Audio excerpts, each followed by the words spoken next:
नमस्कार, आपका स्वागत है हमारे इस चैनल वेदशाला में, आत्मिक शिक्षा संस्थान। इस चैनल पे हम आत्मिक ज्ञान की चर्चा करते हैं जिससे आपके आत्मिक ज्ञान में वृद्धि होती है। छोटे छोटे टॉपिक्स होते हैं, 10 मिनट के अंदर उसकी एक्सप्लेनेशन होती है, लेकिन एक महत्वपूर्ण जानकारी जो है, जो आत्मज्ञान की तरफ आपको लेकर जाए, उस विषय पे हमारा ज़्यादा जोर रहता है। तो आज का जो टॉपिक है वो है चित्त। चित्त क्या है, चित्त का निर्माण कैसे होता है और चित्त मुख्यतः कितने प्रकार के होते हैं। चित्त एक महातत्व है जो आत्म तत्व और जड़ तत्व के मिलने से बनता है। आत्म तत्व चेतन तत्व है और जड़ तत्व में प्रकृति के 3 गुण सम्मिलित रहते हैं, सत्व, रजस और तमस गुण।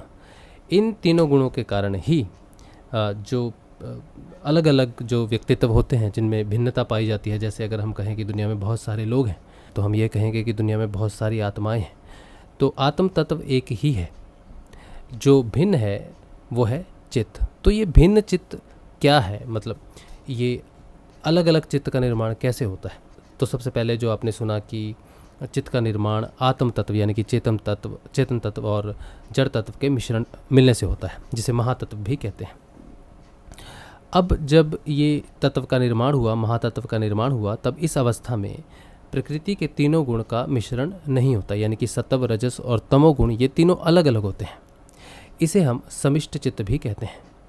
समिष्ट चित्त जो है हमारा पूर्णतः एक तरह का लक्ष्य है कि अगर कोई साधक या साधिका अपना लक्ष्य बांधता है कि उसे मोक्ष की तरफ जाना है, तो उसकी जो यात्रा है वो समिष्ट चित्त की यात्रा होती है। यानी कि इस पॉइंट तक उसे पहुंचना होता है जहां पर वो दृष्टा भाव से, आत्म भाव से अपने दूसरे तत्व जिससे वो बना है, जिससे उसका व्यक्तित्व तैयार हुआ था, यानी कि प्रकृति के तीनों गुण, उसको देखना शुरू कर देता है। तो समिष्ट चित्त जो है ये किसी भी साधक या साधिका की उच्चतम विकास की एक स्थिति है जहाँ पे उसे पूर्ण चेतन कहा जा सकता है। आप अवेयरनेस उसकी पूरी हो जाती है कि आत्म तत्व क्या है, मैं कौन हूँ, और प्रकृति तत्व क्या है, जड़ तत्व क्या है, ये मेरा शरीर क्या है, या फिर जो मेरे अंदर जो मन है या फिर विचार हैं या जिस चीज़ से भी उसका निर्माण हुआ है पंचभौतिक शरीर का, वो उसे जानने लगता है और तीनों गुणों को जिसमें उसके संस्कार संचित रहते हैं वो उसे देखने लगता है। तो ये उसकी पूर्ण चेतन अवस्था है समिष्ट चित्त में। अब जो है चित्त कितने प्रकार के होते हैं, जैसा हमने कहा कि चित्त मुख्यतः 2 प्रकार के हैं, समिष्ट चित्त और वयिष्ठ चित्त। समिष्ट चित्त के बारे में अभी हमने बताया आपको कि उसमें प्रकृति तत्व यानी कि जड़ तत्व और चेतन तत्व दोनों दृष्टा भाव में साधक को अलग दिखाई देते हैं। अब जो दूसरी प्रकार का चित्त है वो है वयिष्ठ चित्त। जैसा कि हमने कहा कि दुनिया में बहुत सारे लोग हैं, हम कहते हैं कि बहुत सारी आत्माएं हैं, तो हम कह सकते हैं कि बहुत सारे चित्त हैं।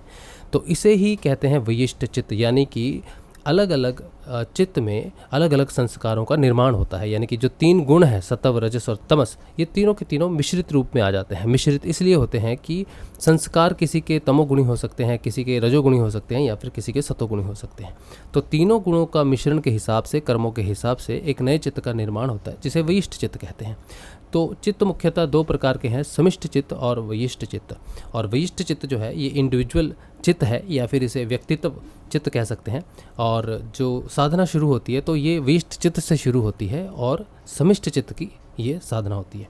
तो ये आपने जाना आज की चित्त जो है ये एक महातत्व है और इसका निर्माण आत्म तत्व और जड़ तत्व से होता है। और इसके मुख्यतः 2 प्रकार हैं, समिष्ट चित्त और वयिष्ठ चित्त। वयिष्ठ चित्त है जो इंडिविजुअलिटी क्रिएट करता है, अलग व्यक्तित्व क्रिएट करता है, और समिष्ट चित्त जो है वो अद्वैतवाद को दर्शाता है। वयिष्ठ चित्त द्वैतवाद और समिष्ट चित्त जो है वो अद्वैतवाद को दर्शाता है। तो ये चित्त पे रहा। अगर आपका कोई क्वेश्चन रहा चित्त पे तो आप कमेंट्स में ज़रूर अपना क्वेश्चन दीजिएगा, तो हम उस पर डिस्कस करेंगे। आज के लिए इतना ही।